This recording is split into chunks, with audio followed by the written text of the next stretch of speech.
Hi everyone, so today I'm going to do a video for you on when you're top coating a bright white piece. So why is that any different than other colors? Well, bright white is one of the hardest colors to top coat and not have any yellowing happen. So why does that happen? Well, there's been some research done, and the bottom line is that white pieces over time yellow anyway, and sometimes it has nothing to do with the type of paint that was used or the top coat that was used, and it's just unavoidable.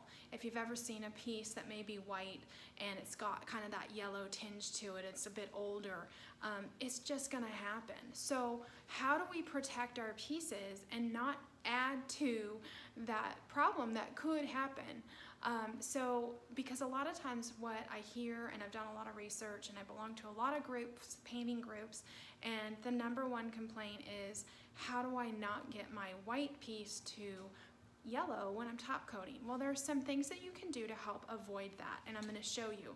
So I just recently put on the first top coat. I'm touching it because it is dry to the touch, but I put on my first top coat, and even I, who've been doing this for a while, was nervous because every time I do a white piece I think, oh God, please don't yellow, because you know, you put so much hard work into it, and the last thing you want to do when you're almost at the finish line is have a problem, right?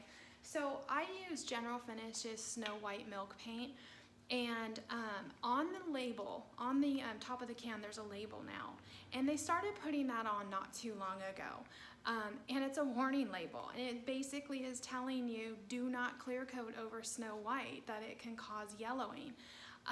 So what do you do, right? Because I'm selling this piece. I can't let this go out the door knowing that it's a dresser top and it's going to have, you know, high usage and not be sealed. Now, General Finishes does have a sealer built into their paint. I just feel like for more durability, and they also recommend it as well, to always top coat those high use surfaces. So what do, right? I mean, they're literally telling you on the can, don't do it. Well, it's not that you can't do it, it's just that you need to do a couple of things so that you avoid that yellowing. And how do you do that? Well, I've done my research and I've had hands-on experience, and I've had really good luck with this whole concoction that I make. Super easy. First of all, I'm using the General Finishes High Performance Top Coat because it's one of my most favorites for painted surfaces. It's a water-based product, and so this you can add and mix in your paint. And so what I do is I pour out, and I've already got mine going on here because, like I said, I started this morning with the top coat, and in my little Dixie bowl here I've got my high performance top coat. I put about an ounce in of the Snow White paint. And then one other thing to make top coating easier to do is I use this product. It's called Extender, and it's also made by General Finishes. And what this allows you to do is have a little bit more workability time, and it kind of extends that drying time, because water-based top coats dry they set up. I shouldn't say they dry because they're not fully dry, but they set up pretty quickly, and it can make it really difficult to work with. One of the things that I've done myself, and I know a lot of others that have been doing this do as well, we overwork the product.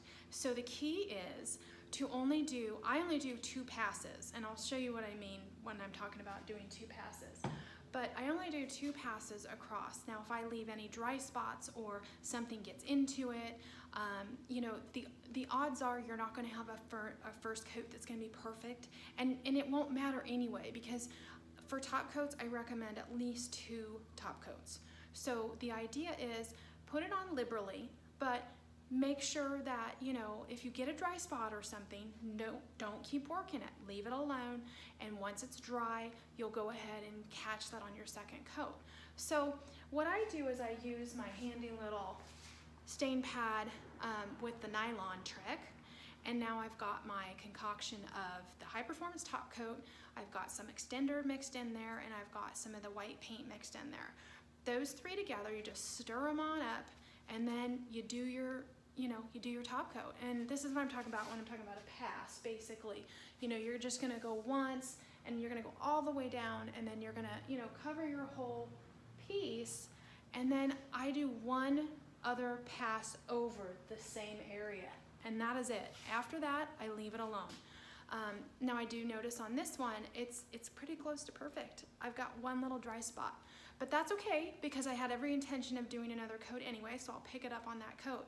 So that will help to alleviate that yellowing problem. Obviously, I've done a lot of pieces and white is one of my #1 colors, and I've never had to date anybody come back and say anything or ask me, you know, but I know it is a known problem, and so I thought, well, I'll do a little video for you guys today to help you to try, you know, some different tricks to help you avoid that problem. It's worked for me. I've had really good luck with it so far. I just started using the extender, which totally is a life changer. I was using the white paint in the top coat before, and then I just started using the extender product, and so much better. So I hope that was helpful to you guys today. If you have any questions when you're doing your piece, feel free to reach out and ask me. I'll be more than happy to help you along. And thank you for watching. Please subscribe so you can keep getting my videos. Thanks so much. Have a good one. Bye-bye.